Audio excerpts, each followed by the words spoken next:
전체적인 금리 레벨이 그 어느 때보다도 높아요. 미국에서 기준금리 인상도 거의 끝났다 이런 얘기가 나오는데도 불구하고 미국 국채금리가 엄청나게 올랐대요. 그럼 무슨 생각이 드는 거죠? 옛날하고 다른 세상이라는 거죠. 질문이 시기로 물어보면 안 된다고 봐요. 그 움직임을 보고 후행적으로 움직일 가능성이.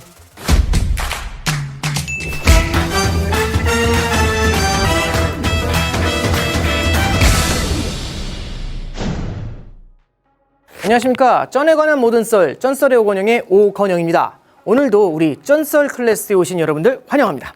네, 안녕하세요. 오늘 열심히 듣고 제대로 배워가겠습니다. 재밌게 듣고 많이 배워가겠습니다. 최근에 가장 이슈가 되고 있는 게 금리 얘기인데 미국에서 기준금리 인상도 거의 끝났다 이런 얘기가 나오는데도 불구하고 미국 국채금리가 엄청나게 올랐대요. 혹시 그 이유에 대해서 혹시 알고 계시나요? 연준이 이번 기회에 아주 물가를 확실하게 잡아버리겠다는 의지가 있는 것 같고 이렇게 금리가 많이 오르고 있는데도 미국 내 고용이 딱히 꺾이고 있다는 데이터가 없어서 계속 밀어붙이는 게 아닌가 전문가. 싶습니다. 네.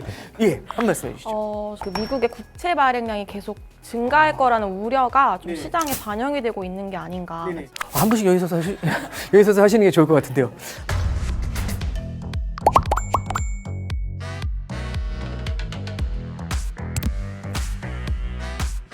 자, 이제 우리 한번 잠깐 봐요.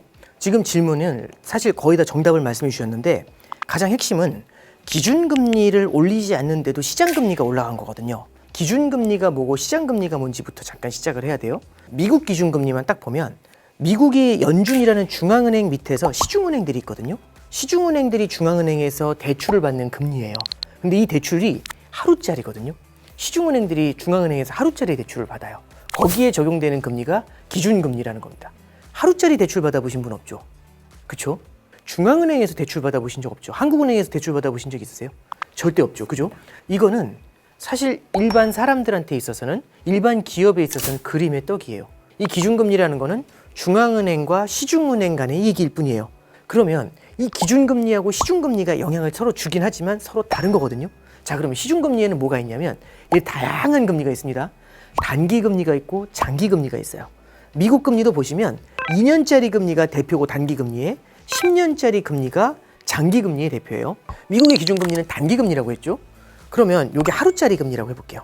이게 하루, 한 달, 6개월, 2년, 5년, 10년 이렇게 해볼게요. 보통 우리는 하루짜리보다 한 달짜리보다 6개월짜리 금리가 더 높아야 된다고 생각해서 이렇게 봐요. 근데 중앙은행은 뭔 짓을 하는 거냐면 요 끝에 있는 하루짜리를 올렸다 내렸다 올렸다 내렸다 하면서 이 전체의 그래프를 갖다가 조절하려고 얘기를 해요. 그럼 잠깐 볼게요. 중앙은행이 기준금리를 인상할 겁니다 라고 예고를 하잖아요. 그럼 시장에서 깜짝 놀라면 먼저 얘네들이 바짝 올라가요. 얘가 금리가 올라가지 않았는데도 바짝 먼저 올라가거든요. 그럼 한참 올라갔잖아요. 그러면 그 다음에 오케이 우리 올립니다 하면서 쭉 올라와요. 올려도 시장금리가 가만히 있죠. 왜? 먼저 올라왔잖아요. 먼저 올라온 상태에서 끌어올린 거죠. 그럼 또 어떤 게 있냐면 내릴 것 같아요 라고 하잖아요. 그럼 시장에서 어떻게 움직이죠? 내린대 하면 먼저 내려와요. 이렇게 기다려요. 그래서 어떤 때는요 단기금리보다 장기금리가 밑으로 내려올 때도 있어요. 왜? 많이 내릴 것 같으니까.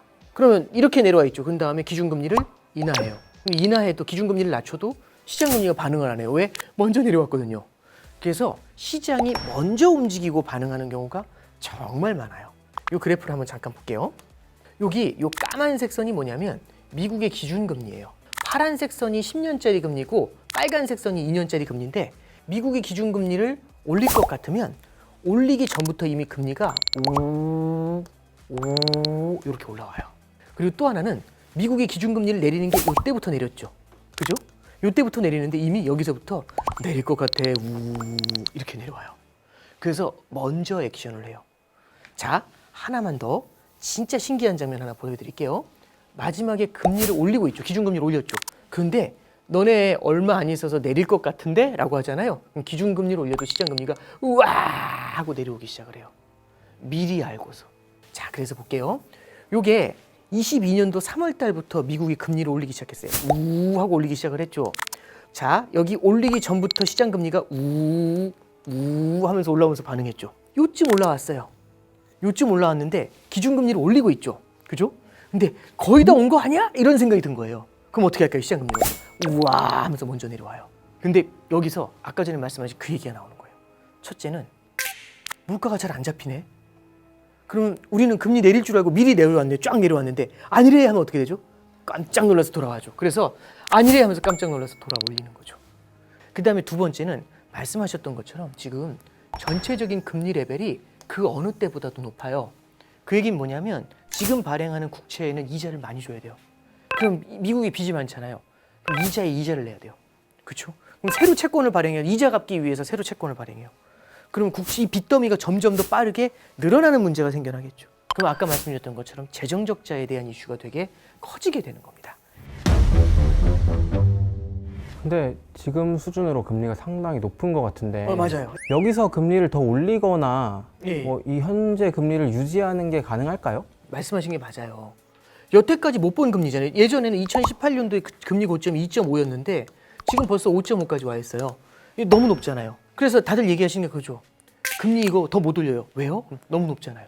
근데 우리가 높다는 거의 기준이 뭔지를 한번 생각해 볼 필요가 있어요. 그럼 높다는 게 기준이 뭘까? 옛날보다 높잖아요. 보세요. 적정 금리가 있다고 한번 해볼게요. 적정 금리가 이 적정 금리가 딱 되면은 물가가 오르지도 않고 내리지도 않아요. 내지는 경기가 좋아지지도 않고 나빠지지도 않아요. 그러면 지금의 금리가 높다면 적정 금리보다 높은 거잖아요. 그럼 적정 금리가 높다는 얘기는 물가도 하락을 하고 경기도 무너지겠죠. 근데 지금 아까 말씀하신 것처럼 우리 미국 고용이 탄탄해요.